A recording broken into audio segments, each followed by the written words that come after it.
it's the people that makes it work. And I think in Africa, we don't yet have that spirit of sharing and creating together, which is strange because generally Africa, if we step away from the localization industry, Africa has a spirit of togetherness.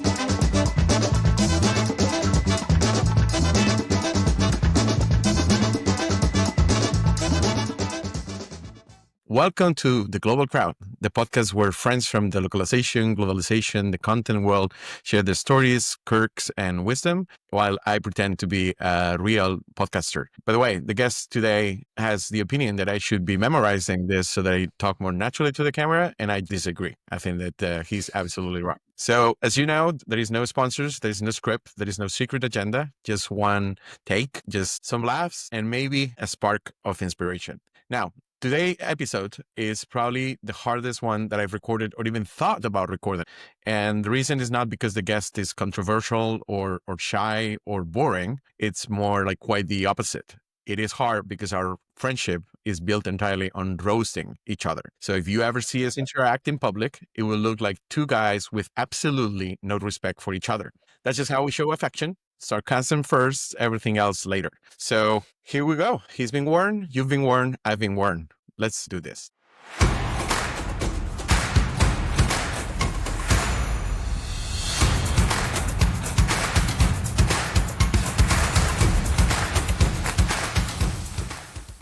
It is somehow of an honor to welcome today and introduce to you Johan Botha, my friend, who was originally supposed to be number 12 on this podcast, but we decided to bump up to number 3.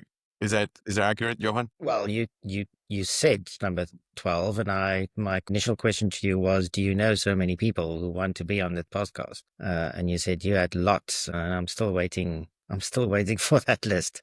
I have 2 great podcast episodes under my belt, so it's I have awesome credibility. In case you're wondering, Congratulations on those 2 first ones. It was great. Thank you so much. It's thanks to that success that I can take my chances today with this episode. And I'm going to offer to all of you the 3 reasons why we decided to bump Johan up to number 3. And of course, the first one will be that after Olga, I had to lower the expectations. I hope that I'm not hurting your feelings. Not really. You've said worse. I have indeed. And you might see some of it later on. So I will say, though, that there is something that Johan has going for him where Olga failed miserably. Johan has not only watched one episode of the podcast, he has watched both of them more than one time and has given me feedback as he did. Isn't that what true, beautiful friendship is? Bromance is real. The bromance is real. Yeah. So what motivated you to actually do that? Listen to all of it. It's because you were hoping that you will be on the podcast if you were nice to me?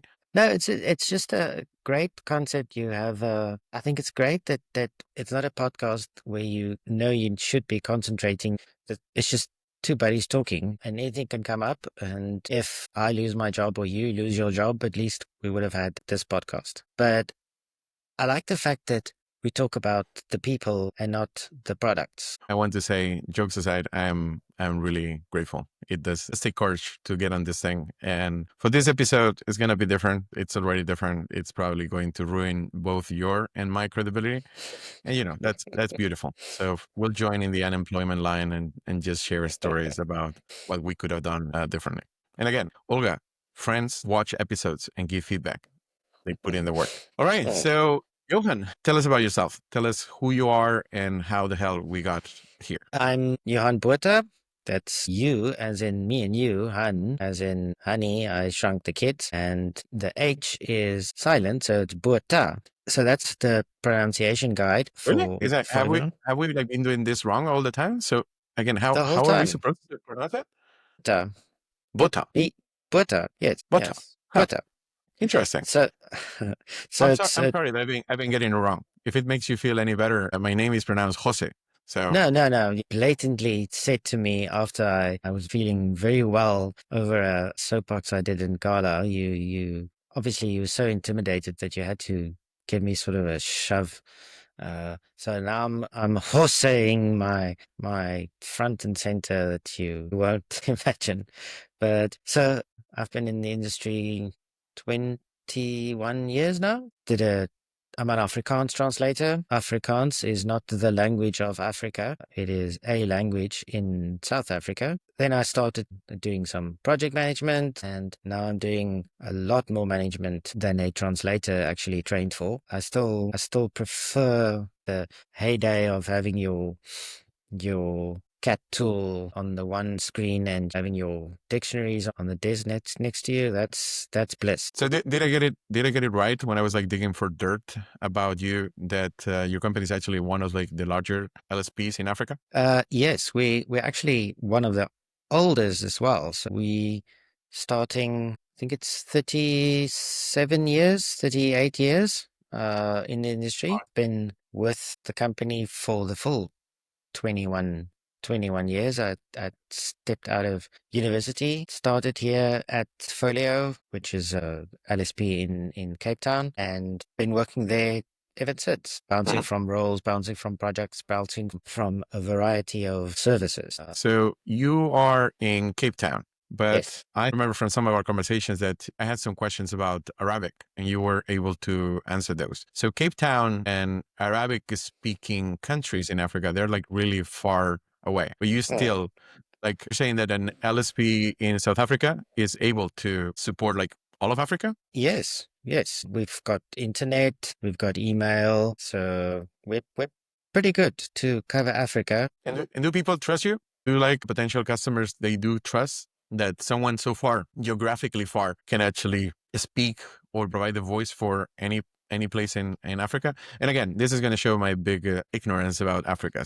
Well, the idea that you have first is that Africa is one country. So if you already think of South Africa and Arabic, and you've got your two countries, then you're a lot further away that many other people that's got this image of Africa being sort of this one blob thing that doesn't have structure, that doesn't nobody knows what's going on. Because we've been in industry and we've been specializing in African languages since the start, because of the history of the company, we've made contacts all over Africa, different countries, different people, different cultures. The 2,000 languages on the African continent. That's active languages. So lots more that's smaller languages and inactive languages. But so it's pretty much the same as being somewhere in America and having a company all over the world doing your things. It's exactly the same. It's just people doesn't think Africa is that connected when in fact it is. And we've just built up that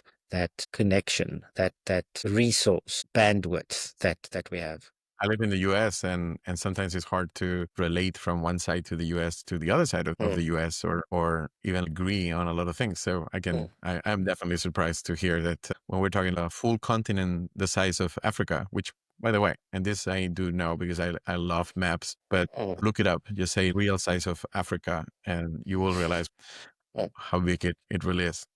So how do you tell your kids what you do for a living? And how do you make it sound impressive? You don't. That's the short answer. My children, I've got two kids, a boy and a girl.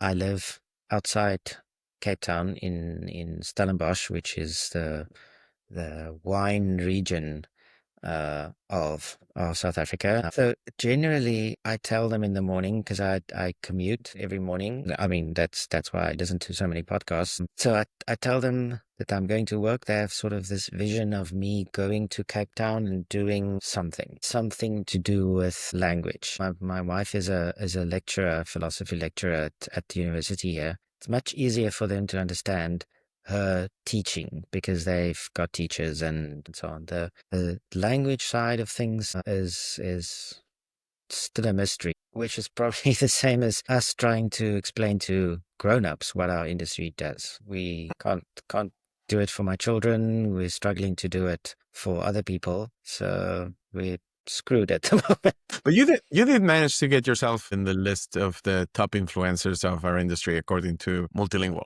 So how did that happen? So if it's so hard to explain what you're doing, and if we know so little about Africa, how did you get on that list? Begging, crying, paying, bribery. No, it's I think I'm sort of unfortunately a reluctant participant in putting my face on things. But I've sort of realized that if I want to do the things that I want to do, then I need to get out of my comfort zone a little bit and realize that if you have someone in localization and it is someone in Africa and you participate in discussions and you make your voice known and you publish things and you create an association for Africa and you meet friends at gala that you can roast all the time, just making your name known. We're And being so much better than we usually are. So if anyone's wondering, so it's like no, we're we're being so best warm and be fizzy right now compared to best what we usually. behavior best behavior so far. So what you said,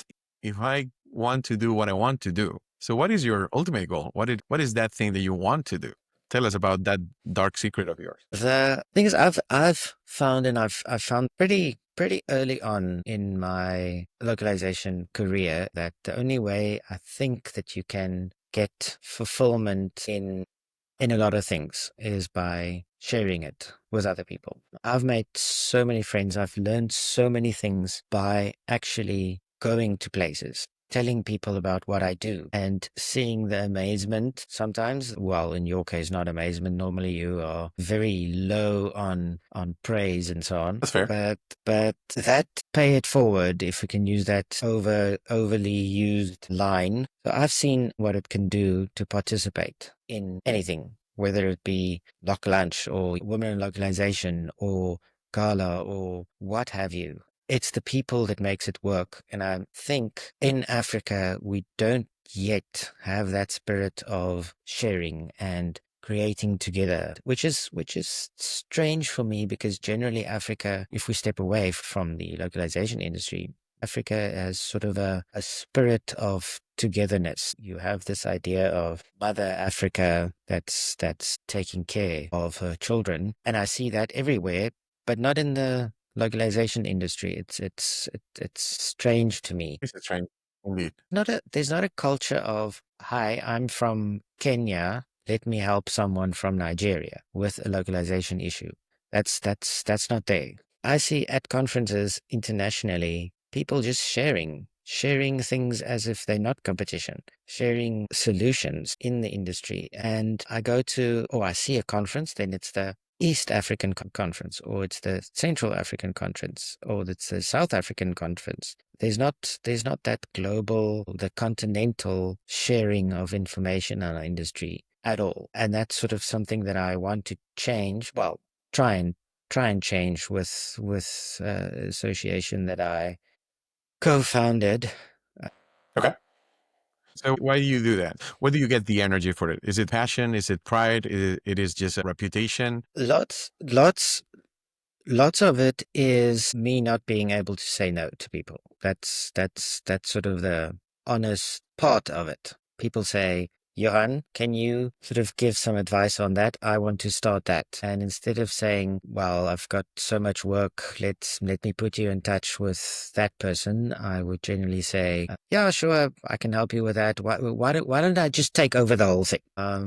And that's that's generally my thing. But I mean, I love my job. I love my company. I love the colleagues that I have. But I'm also someone that needs outside engagement with friends, with people I know. There's something that I don't know if you knew. I majored in psychology. I actually was going to become a psychologist. I actually got into language because my acceptance for psychology came too late. So, and then when it did come, I've already accepted that I didn't get in. So let me just go on with this language thing. But I mean, if it doesn't work out, or if something happens, then at least I've got a lot of patients that I personally know now and can help. You know, this is funny because actually when I applied to university, for me it was the opposite.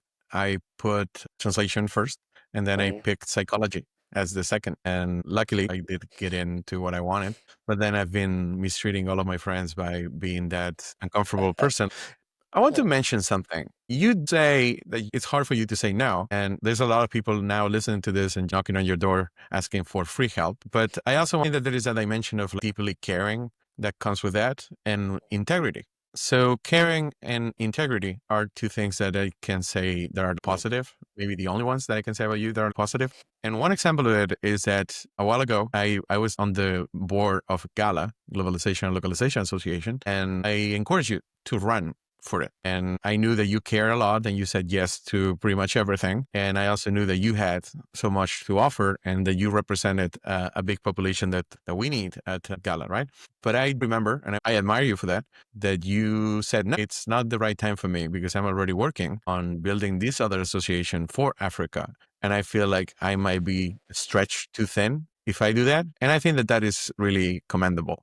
It does show that it's not just for show, that you just don't get involved in anything and everything for your pride. It's because you care and you care about doing things right. You know the main reason that I said no. Because you were going There's to be a on the board with me. if they, You couldn't exactly, stand it. yeah, the chance even remotely that I would be on a board with you. So Yeah, it must be really hard. It's a big shadow that I cast, but like living under my shadow has to be like really, really difficult. So I don't blame you. I don't blame you for that. So, so tell me about something that is like absolutely broken or despairing about our profession. absolutely broken at the moment. I get pet peeves every now and again, and then you'll see something if you go onto my LinkedIn. You'll see every now and again there's a rant post. So at the moment, one of my pet peeves is I see it more in our industries suddenly is people stealing other people's thunder. So, and I see that a lot. You have a product that you've built, you have your thing that you've put a lot of thought on, and you market it, and then suddenly you see your same product exactly used by someone else. I will still do the post. I'm just too busy wasting my time with this, but I will do the post about it. Johan, I built an AI tool as a segue. I'm talking about African intelligence instead of AI, artificial. Let's talk about African intelligence. But anyway, I will post something about something that I built. And then in my post at the bottom, someone said, "Great, you've built this thing. It's similar to my thing that I've built. Come and see me and love me and let me use all of your thunder and market my own product." And the other thing that's currently on my pissed off list is people using the word thrill. I am thrilled. Everyone is absolutely overjoyed by the smallest things these days. I opened my door and went for a coffee and it was thrilling. I had a thrilling doctor's appointment. Going to the bathroom, I was thrilled to go to the bathroom. So I see that on LinkedIn the whole time. So at the moment, broken, those two things are at the top of my list. You see, you're like so quiet most of the time, but then I can see the rage just like boiling underneath. It This is. is It something is. people don't know about you. It's like he is so angry underneath the I, I, surface. I can get angry. I dare you to go and poke the bear. So if you were to quit tomorrow, what would you do instead? I think long time ago, you and I actually spoke about what we'll do. And my initial thing is I get myself a comic book slash watch slash pottery slash pen shop and run it. I think you said you'll join me on the comic book side, but Yeah. not on the pottery side. So would you call yourself a collector? Is that what you are? Are you a I hoarder? Are you a fan of art in all of its forms? uh let's start with watches. My thing is I've got quite a few watches. I mean, sort of 20 plus, 30 perhaps. So I'm a practical collector. I wear what I collect. So if I buy a comic, I would read it. Same with vinyl. What kind of watch are you wearing right now? I'm wearing a Swatch Irony, and I'm a big Swatch fan. Is the irony the model of the watch, or it's an irony that you're wearing a Swatch? No, no, it's. I knew you were going there, but it's the actual model is irony. No, I think it's irony in the sense of iron, the metal, but one of my biggest failures in life is that I wear my Apple Watch too much for the convenience of having an alarm and messages and what have you. I wear my actual watches a lot less than I used to. So I might ditch the smartwatch someday so that I can go out to having my little watch suitcase that I can open in the morning and pick out the one that I feel like that day. So you have a watch suitcase. I have two watch suitcases. Yeah. My brother and I send him a picture of, oh my God, did you see this watch that guy wore on the television the other day? And sends me a picture. Why did you? So we sort of sharing ideas of things. The same with pens. I like fountain pens, the feeling of a pen in your hand when you write something. So I don't know much about fountain The, pens, but does that mean that you have like expensive fountain pens? One of my main issues with collecting is I can't afford the things that I want to collect. I think it's a pretty widespread feeling not being able to afford the things that you want. Just telling you, you Yeah. don't need to be a collector. It happens to many of us. It's called life.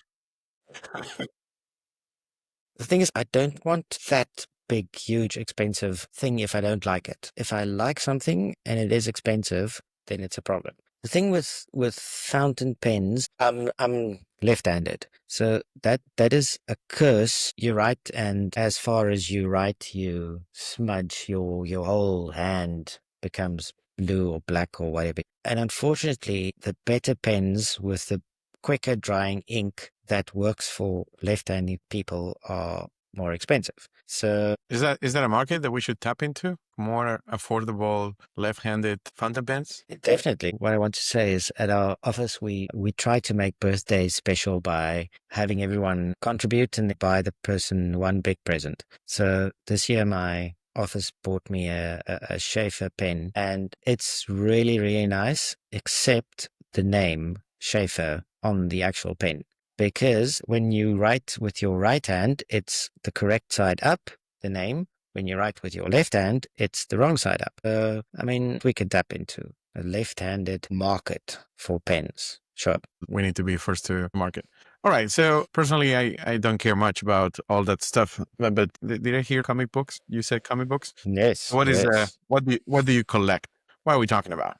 I subscribe to comics. I actually have my little local comic book shop that you can subscribe online, or you go to the place and you visit and they I like those say, places. You know, I have them on my list. If there's like an earthquake or there's an emergency, like a national emergency, that is where you can "Mm." find me.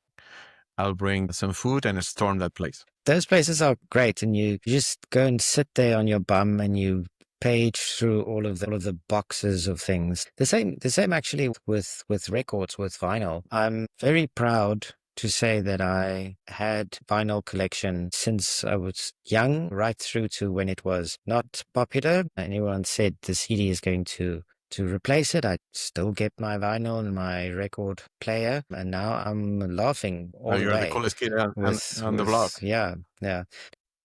What is the cheapest or your lowest maneuver you've ever done to get your hands on a vinyl that you wanted? I have two Beatles vinyls, the red album and the blue album, but it is also red vinyl and blue vinyl, and it is a limited edition thing. And I saw it in the shop, secondhand, obviously. And the guy said to me, "No, you can't have it." And I said, "I must have it. I have to have it." And he said, "No, but he's keeping it for someone else." And I came back for at least 2 weeks, every single day, to his shop saying, "Who are you keeping it for? Can I buy it?" One of the things I actually said to the guy, "Can't you say you've been robbed?" To the person, "No, your specific record was stolen." Unfortunately, he obviously didn't like that idea so much, but I've got it. It's here. I'm so glad that I introduced you earlier as a person of integrity. That is shining back on me like really right now. You Well, might as well have told me that you know you went to the guy and you said, "Oh, that other person had an accident." I don't think that they're coming because they had an accident. Just well, you saying. don't know that. I mean, I'm not I'm gonna. assuming all sorts of like dark things right now. So how did that end? Did you get it? Yeah, I got it. Oh, you said you had it in It's there. actually, Okay. yeah, no, it's in And a you did cabinet not here. take I've that got from a like the dead hands of the owner of the store. no. He's still alive. Okay, that's is that record for sale? It is not. No, no, it is not. Not even stolen. Not even, especially not for you. Oh, are you sure? I'm pretty sure. Do you know actually even know what a record is? I do. I do. I got myself a record player not long ago because I was tired of all the FOMO of my childhood not having one. For me, it was a journey just to figure out how they work because they do not sell them with a lot of instructions. They assume that if you're buying this stuff is because you know how it works. I do not. It's not like putting on a vinyl and a needle and so on is rocket science. It is literally something that my 4-year-old daughter can do. I had to assemble the needle and a bunch of stuff that in movies it seems like you press a button and then it just plays and nope. Struggle is real. So you're still dodging my question about like comic books, which is the one thing that is really interesting about you that I care. So what kind of like comic books? Are we talking about like, Japanese comic books, other types? Are we talking X-Men? I've learned English with comic books, with Batman and Superman and Wait. Did you, are you, are you not like a native speaker of English? are you a What? native speaker of English? I am not. I'm not. Yeah. No, why do you think I am? I don't know. I figured that everybody in South Africa did speak English. Let me let you in on on something. South Africans, 100% of South Africans speak better English, even though it might be their third or fourth language, than many people around the world speak English as their first language. We have 12 official languages here in South Africa, but it's English is still the lingua franca for a lot of things, and I was brought up with English. My mother tongue is Afrikaans, so most of the things that people do here is also done in English, and it's a compulsory subject. Multilingualism is encouraged here. Most people have at least two, if not three languages that they grew up with. But for comics, I looked at the pictures, looked at Asterix, looked at Tintin, picked it up, started reading it anyway that I could think, and that's how I learned, I think. Obviously, my teachers would think it's because of them, but I think a large part of my knowledge about the world comes from DC Comics, and I like manga, but it's generally the traditional old detective comics that I like. I approve of that. Okay. If you got a day off, 2 days off, or a week off, and you had no obligations, how would you fill your day with? What hobby would fill it up? I would probably I mentioned pottery, and I don't get to do it a lot. I would go at the back of my house, which I don't have, a pottery wheel, and I would just sit day in, day out at the pottery wheel making things. If it doesn't work, then it doesn't work. If it breaks, that's fine. I actually enjoy that part of the process more than actually firing the thing or glazing the thing. You have to be concentrating on that. It's like the purest form of meditation. Have to focus on that, because if you don't focus on having your hands absolutely correct, the thing is flying all over the place. So that is mindfulness at its best. But I don't do it often enough. Are you sure that the reason why you love the process is not that you just enjoy messing around with it? No, probably some of that. I give you that. And you know, it's I have no idea what I'm talking about as usual. So the closest I got to pottery is watching that is seen in Ghost, and I'm not sure that that is seen was about the craft and the meditation of it. I think that it might have been about something else. Yeah. So pottery, that is beautiful. Maybe for the next big gift, if people from Folio is watching, he needs a pottery wheel. So that is Yes. the next Yes, big thing that please. you need. Just make it happen. I'm gonna All right. give this podcast to them to watch immediately. So you so often use as an excuse to not meet with me the fact that you need to read the stories to your kids. That is something that you have used repeatedly. what is your favorite story to read to your kids? The thing with children is the story that you like the most can often become the story that you hate the most because you've read it so many times to them that you are really sick and absolutely tired of it. But at the moment, there is a one that my daughter loves. It's called Troll and the Oliver. It's about a troll that tries to catch a little boy. If there are parents out there, check it out. But my favorite part of the book is the ending because they talk about Troll and the Oliver making cake. But at the end of the book, there's actually a recipe to make Troll cupcakes. And that is the best part because my son, which is 10 years old, he's figured out the reason why I like reading that book. He would come up to me and he actually did it last week saying, let's make some Troll and the Oliver cupcakes, which we did. The thing that they like is the decorating of the cupcakes. There's more decoration with icing and things than there are actually cupcake. Have you ever tried to read them stories from work or just like make them up? Like you had a really bad day and you just turn it into a story for them. Make it up and picture the evil guy and the good guy, and there is a delivery involved, and there is like one more proofreading that needed to happen that then just like did it. That is how you get the stress out from work, isn't it? Well, And it will put them to sleep. it's a surefire way to get kids to fall asleep. Telling them about the sprints you had to go through, screenshot reviews number 24. So that is the concept of Braai, and that is like Braai, if I understand Correct. correctly. Yeah. What is Braai, and how is that different from what I do at home? Well, you don't braai at all. The very first thing that's a dead giveaway that you're a griller is that you work with gas. So the concept of a braai, hard, like in Spain you have the hard palomares, so you have braai, correct, is a national pastime in South Africa. We even have a public holiday. The public holiday was set to be something else, but the whole of South Africa immediately called it Braai Day. I respect that. When you're when you're happy, you have a braai. When you're sad, you have a braai. When your girlfriend dropped you, you have a braai. It's the perfect feeling of standing around a fire and grilling something. I'm talking grilling because that's the only thing you understand. Putting something over coals, not briquettes, not charcoal, it's not wood. You braai with wood. That's it. So braai is meat generally in Africa, but technically you can do something vegetarian or generally for your veggies, you would do some chicken on the braai. So that's your veggie thing is having some chicken.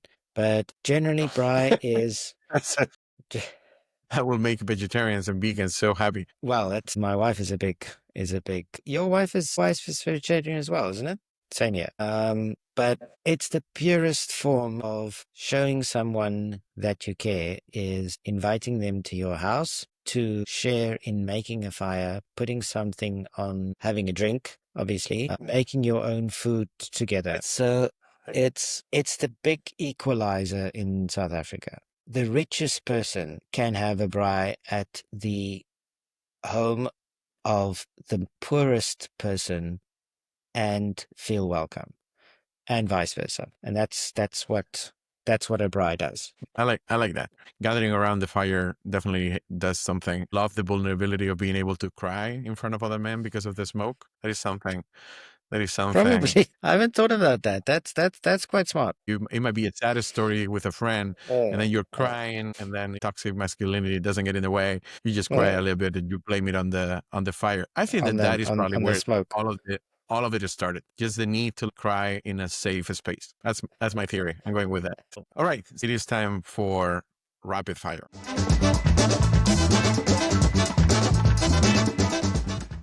Ready? Ready. All right. If you found a wallet full of cash and an ID, what would you do? I would. Don't mind the rapid fire. Take your time. Take your time. I have all day. I No other I meetings. I No nothing. I'm the, recording this on a holiday. It's not a Monday morning or anything. It's just I'm having a 10-day um 10-day vacation. I I'm in Hawaii. let's say I will do my patriotic duty and hand it in at the police station. Which actually, in hindsight, in South Africa, that won't work at all because you don't give something to a policeman for safekeeping because crime is quite rampant here. So you might as well just take the money and throw the thing away. Wow. That was leading with honesty. I like it. All right. Moving on. What comic book character would you like to be and why? I'm always Batman. There's something that you get of that darkness that I love. Jazz or opera? Well, that's a difficult one. Let's say yeah. All right. Do you want to mention a Let's go favorite? jazz. I like Dave Grusin jazz. I like Duke Ellington. I Count Basie. There's lots of jazz things, but I mean I'm a big music fan in general. Music from the 80s or music from the 90s? 80s. Definitely. Okay. I'm an 80s baby. You know, on Facebook or you get those quizzes that says how many songs from this decade do you know with 80s? I'm pretty much knowing every single All right. Did you own a jacket with large shoulder pads? one. No. Not that I didn't want one, but no. And it's All right. most likely because I was too young. But I'm not gonna say my age. I'm not as old as you, but I grew up in the 80s. So, have you ever been on a call thinking that you were on mute and then you were like, oops, and you were not? Luckily not. I genuinely am obsessed is because I've seen that BBC interview with the guy talking and I've heard stories about people losing their jobs of it. So generally when I'm at work, I'm religious to tech, which sometimes I'm so muted that I can't unmute myself in an important So, it's not meeting. that you're But like fully focused on the meeting, it is that you're just really good at making sure that you are muted. Did I get that right? yeah, yeah, Okay. exactly right. Perfect. What's your karaoke song? Gangster's Paradise. Let's go with that. Oh, nice. Could it? Can you can you can you catwalk to it? Can I catwalk to Gangster's Paradise? Mhm. No. And just remind me to not go karaoke with you. 'Cause And it's one of my natural environments. If I had something in my teeth, would you tell me? yes. How often do people call you Jonah?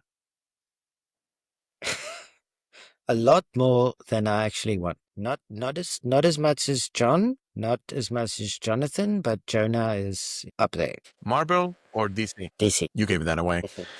How many watches will be too many watches? I don't know. I'll tell you on my deathbed if what I had was too much or too many. You know, I like you a lot, but I hope not to be there. So how many vinyls are you counting already? I don't know. Comics I've got a lot, but vinyls I've I don't know 200 Oh, wow. How thereabouts. many comics then?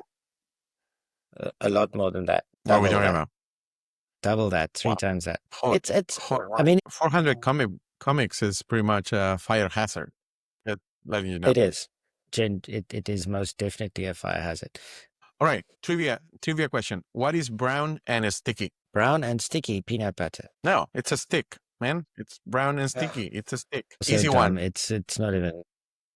Ricard or Olga? Who is cooler? I'm gonna say podcast Olga, in person Ricard. Can I do that? I don't wanna ask a single question about that and just let it there and you deal with the consequences of that.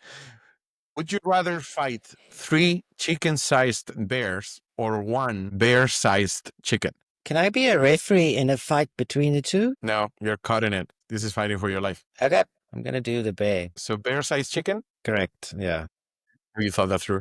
The thing is that the death will be quicker than the other way around. Good. Finally, someone who picks mercy. I like that. That is the most human answer I ever got to those questions. Next, do you lie at work? Do I lie at work? Yes. We all lie at work. So That's what you say. I'm a being of light, and I do not. Never, ever. How old were you the last time you wetted the bed? I have no idea. Not recently. Let's say that. Have you lied to me during this conversation? Yes. Perfect. No, that's a gut instinct to say to you. Actually, I'm remarkably honest with you. It's refreshing. So let me ask again. Have you lied to me during this conversation? No. All right. I like that. So let's move on to the next section, frame wisdom.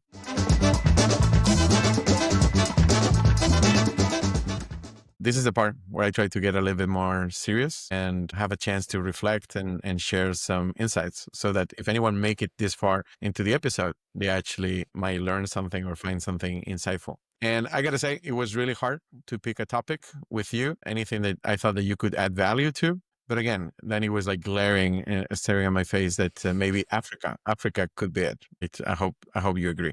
Otherwise, we need to stop the episode. Well, I'll make it up. So to those of you wondering, how did we get Johan from number 12 to number 3? This is the second reason why we trust him to be an expert in Africa. So let me start with an easy one. Why should anyone care about Africa? That is an interesting question. Everyone in every publication in our industry, they say Africa is the next big thing. And then next report, Africa is the next big thing. And then it doesn't happen. And I don't understand why.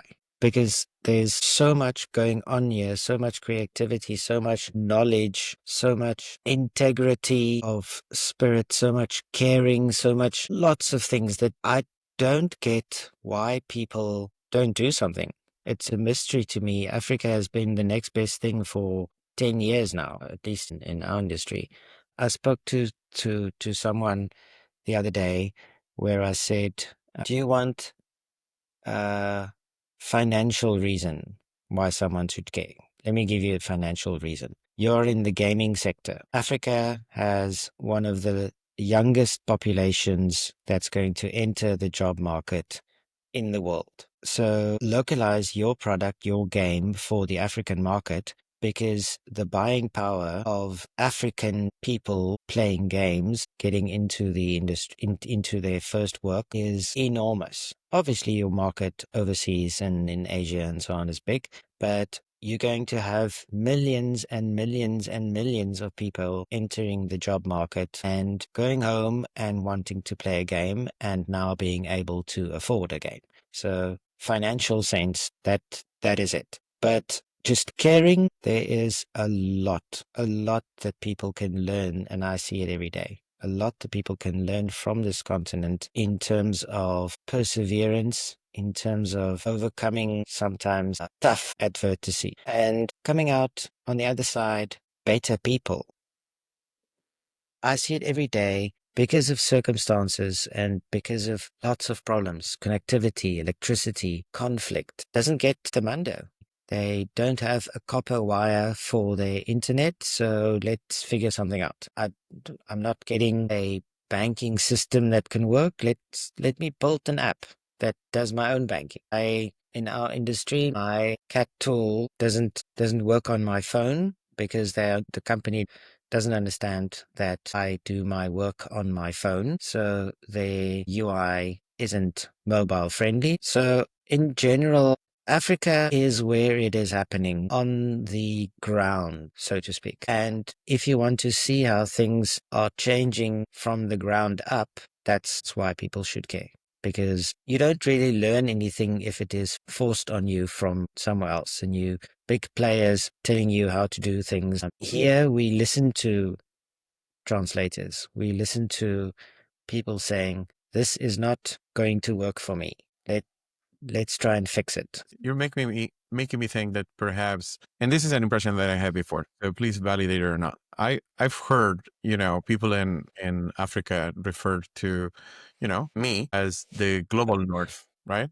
We're like up here and we live in another planet in so many ways. I wonder if there is a distrust of the global north, because historically what we have mostly done with Africa is come to take resources away or lives away. Is there enough trust from Africa to the global north? Because it sounded to me like maybe there is a reluctancy to give too much away, or there is like an arm's length relationship. Yes, we want you over here, but at the same time, we want to be in control. Is any of this about right? It is definitely there, yes, but not more than someone in America not being wary of doing business with China. It's not more than that, but the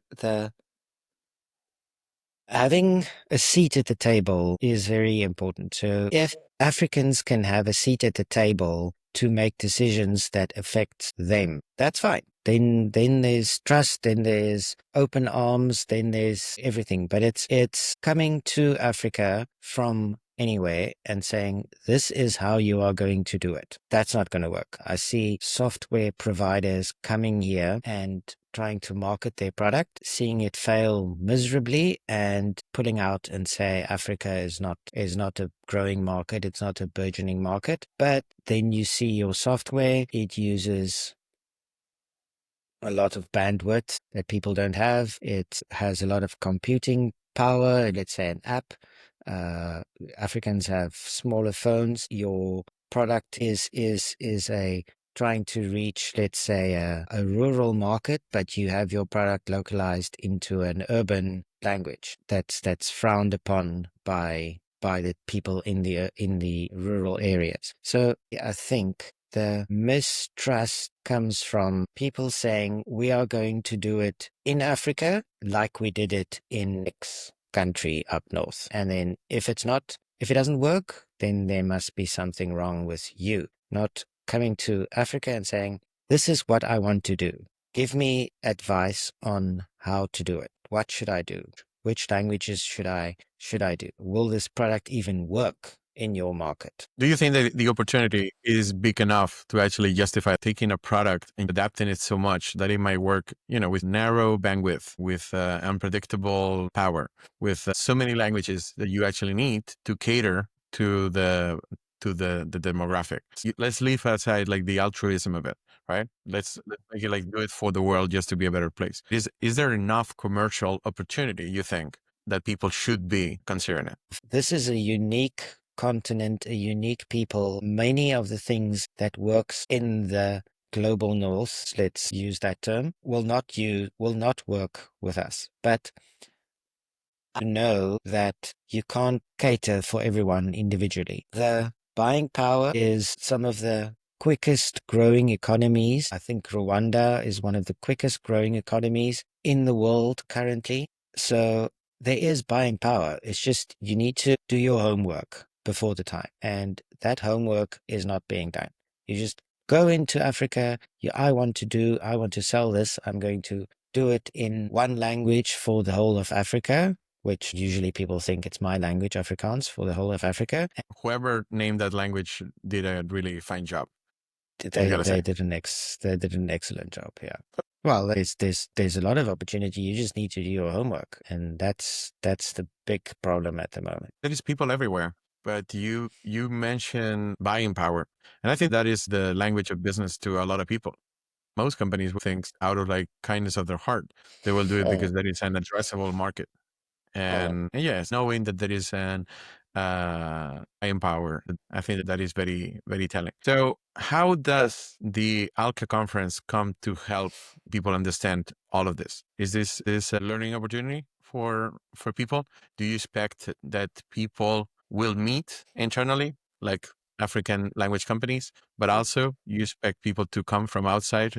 Well, that's the hope, that's the ideal, and which I think it's important. I've spoken at length about this. Why have a conference for a humongous continent in person rather than virtually? And because usually it is done virtually and you don't get that connection that I see people crave so much amongst language service providers around a table, might be even around the Braai, saying that these are the problems that we have currently in our industry. This is what I'm struggling with in Rwanda. This is what I'm struggling with in Chad. This is what I'm struggling with in Zimbabwe. Can we have some overlapping? Did you sort that out? Yes, I sorted it out this way. Oh, okay, I didn't realize it could be sorted out that way. And again, I see the amazing potential and positive influence that I've had in my life at international conferences, where I've learned, where I've spoken to people that you generally from far away would think is your main competitor. But then you can come to a conference, you sort out issues together, find solutions for both companies for the advancement of both companies. So that's one of my main things why I helped to co-found ALCA. I want to see people in the halls during coffee breaks sorting out real problems, real solutions amongst themselves, but then teaching that to the international people at the conference so that they can say, why market in Africa? This is why. This is what's happening. We can't fix what is happening on the continent if you don't know what is wrong or what is going on. You can't engage with me about the African localization industry if you don't know what is going on in the industry. And that's dual purpose for me of a conference like that. What about the inverse relationship? What it is that African companies can present or sell to the international audience? What is the opportunity there? In our industry, it is, I think they can sell access. A company comes and says, I have a product. It's a financial product. I think it might work into a certain country. Can you help me with it? And they say, okay, what is your product? What does it do? What is your target market? Let me help you with consulting work, help you find a market for your product. So language companies needs to get into the business of opening up the doors for people to market because they have the knowledge with it. People generally, and I've seen it so many times, they come to us and say, I want to do this in Africa. I have absolutely no idea where to start. What do I do? And then generally they don't get the answers and they pull back and say, I'd rather do nothing than not knowing what. So in our industry, I think of it as the gatekeepers to access in terms of giving people the knowledge of what is going on in this continent that people see as a one big country that I have no idea what's going on in the north or the center. I don't know how many countries there are in Africa. I don't know how many languages there are. I see as a huge opportunity for people in our industry to help others get access to the continent. But if whether it be healthcare or banking or IT or anything, there's you would find a country with opportunity for you because you have everything from hyper industrialized countries to a lot poorer, smaller countries that might need something like healthcare or medicine or something like that. I mentioned African intelligence a little bit. So for me, people come to the conference to get that African intelligence on how to do things in a way that they might not have thought about. You would have a way to approach something that other person at the conference haven't thought about internationally. And I think that's gold. You see what is happening there, and you can take that to your country or to your company or to your market and use what you've learned there because it is something unique that you might not have seen at some of the other normal conferences, your Slater and your Lockwold and your Gala. This is the first of its kind conference, and you might learn something there that you would not get at other conferences. And that just overseas people, but not just there. It's people within the continent seeing what is happening in other parts and using that to advance their own business. So I'm seeing Johan in South Africa is doing well with fashion translations. I didn't think that there was a market for fashion localization. Let's go back to Cote d'Ivoire and see, is there a market for me in fashion localizations? Let's check it out. So interesting that you even present that case when often the behavior that I have observed in the industry is that someone will be like very shy. You will be very shy to say that you have success in the fashion industry. Otherwise, someone might just try to steal that business from you. Mm. Is that characteristic Well, that we can expect that it's different in Africa? That you will be willing to share that and it will be fine if someone copies your idea? well, I think that's one of the things that I want to break in the sense of you can steal my idea, but I'm going to do it better than you. So even if you stole my idea, people will still come to me because I'm doing it better. And I'm all for competition. I'm all for, that's why I'm saying I'm going with to international conferences, and the level of sharing that I've seen there of sometimes intimate business going on for the advancement of the whole industry, not to the detriment of my company. And I think that's something that is sorely missed here. And I'm hoping to channel that at the conference, and having that sharing of ideas be the spirit of the conference, and that people can go home with an idea of how to make their own business work better, make more money if you want. I think that that's a beautiful way to wrap the conversation. It is not a zero-sum game. You can help each other and still help everybody, saying at the same time, including yourselves. So I take away that you said you want to break that. I think that is commendable. Again, that is why we wanted to bump up this episode up on the list, and some people will have a chance to go to the ALCA conference and see everything you've been talking about for themselves. So I think that that is definitely worth it. All right. So we're done. We're done, Johan. Before we wrap entirely, I have a little something for you. And you know that the podcast doesn't have any sponsors or an editing team or any sort of budget. Sure. But I wanted to tell you, I do have access to a highly experimental, eco-friendly AI. It is really eco-friendly. I don't want to fry the planet. It is a composed power LLM that is I have running on a Pentium 486, which you might remember, and I have one listened around. I listened to it with my 80s music. There you go. And it's not super powerful, but it's still a predictive model. So I've used it to predict the future of my guests, but because of the little power, it only looks a little bit into the future. So and it does Interesting. hallucinate like every other model. It does hallucinate a little bit. But I did ask it a question. I asked it is like, what will become of Johan Botha? Is that the right way? But when I see you, I'll let you know. Okay. What will become of Johan Botha after appearing on the global crowd? And this is what it generated. So it is you. I think that it says that it's about November. So it did look into the near future. From what I see in this Time magazine, I think that it's going to be transformative for you. I see you finally giving into your pottery craft, and it actually had a few things in there. It's talking about the future made in Africa, the sacred art of Braai, and bonding through roasting. So I hope that is all. I That's also that. see that you let your hair go a little bit wilder, so you look super relaxed in that No, no, picture. very relaxed. And look at yourself. It's You're building the next SpaceX rocket just with your hand. Isn't that cool? Isn't that like so much on brand? Didn't the most recent SpaceX rocket blow up? Well, you said that it's all about the journey. It's not about how much they last. You're just like working on the shape.